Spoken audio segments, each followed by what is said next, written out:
हरियाणा के गुरुग्राम में आईएसबीटीआई के 50वें वार्षिक राष्ट्रीय सम्मेलन स्वर्ण जयंती ट्रांसकॉन आयोजित कार्यक्रम किया गया। आयोजित कार्यक्रम में सीएम नायब सिंह सैनी बतौर मुख्य अतिथि के रूप में शामिल हुए। इस दौरान सीएम सैनी ने कार्यक्रम को संबोधित करते हुए कहा कि वर्तमान में हरियाणा में कुल 149 ब्लड सेंटर कार्यरत है, जिनके माध्यम से इस वर्ष 3,30,000 यूनिट्स ब्लड एकत्रित करने का लक्ष्य रखा गया है। उन्होंने बताया कि निर्धारित लक्ष्यों के तहत अब तक 2,22,433 यूनिट ब्लड एकत्रित किया जा चुका है। मुख्यमंत्री ने कहा कि हरियाणा सैनिकों, किसानों और युवाओं की भूमि है। यह हमारे लिए गर्व की बात है कि प्रदेश ने आज वह मुकाम हासिल कर लिया है जहां हरियाणा एक और औद्योगिक पहचान के रूप में देश भर में अग्रणी है, तो दूसरी ओर स्वैच्छिक रक्तदान के क्षेत्र में भी अब हरियाणा अपनी अलग पहचान बना रहा है। आपको बता दें, इसी कड़ी में सीएम सैनी ने कहा कि स्वास्थ्य सेवाओं का स्तर लगातार बेहतर हो रहा है।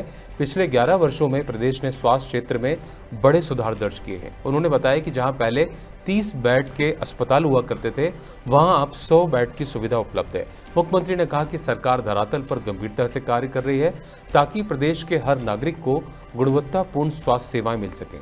सीएम सैनी ने पीएम मोदी के फिट इंडिया हिट इंडिया नारे का उल्लेख करते हुए कहा कि आज हरियाणा इसी संकल्प के साथ आगे बढ़ रहा है। उन्होंने कहा कि यदि नागरिकों का स्वास्थ्य बेहतर होगा तो प्रदेश की विकास गति भी तीव्र होगी।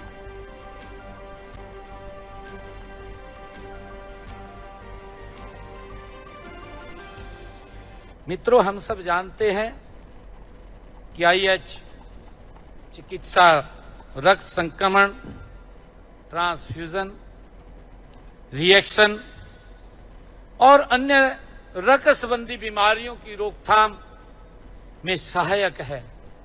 इसलिए आईएच और ब्लड बैंक दोनों की समाज में महत्वपूर्ण भूमिका है। मुझे खुशी है कि आप लोग इस कार्य को निरंतर आगे बढ़ा रहे हैं। दुर्घटनाओं, सर्जरी, डिलीवरी, कैंसर, थैलीसीमिया जैसी बीमारियों में रोगियों को सुरक्षित रक्त की आवश्यकता होती है। ब्लड बैंक और आईएच तकनीकों के बिना यह संभव नहीं है। मुझे ब्लड बैंक और आईएच ये तकनीकें सुनिश्चित करती हैं कि रक्तदाता और प्राप्तकर्ता के बीच ब्लड ग्रुप और एंटीबॉडी की सही पहचान हो, जिससे ट्रांसफ्यूजन रिएक्शन से बचा जा सके।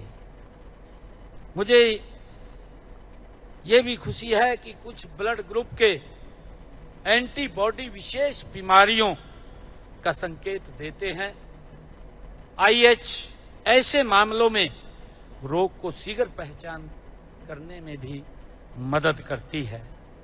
हमारा मानना है कि हमें समय की मांग के अनुसार next generation blood testing, artificial intelligence आधारित रक्त मिलान और आर्टिफिशियल ब्लड जैसे अनुसंधानों को प्रोत्साहन हमें देना चाहिए।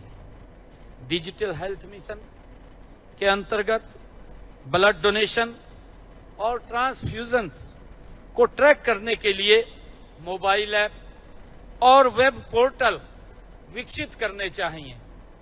आईएच और ब्लड ट्रांसफ्यूजन्स से जुड़े तकनीशियों से हमारे डॉक्टर्स को उच्च गुणवत्ता का प्रशिक्षण भी हमें देने की आवश्यकता है।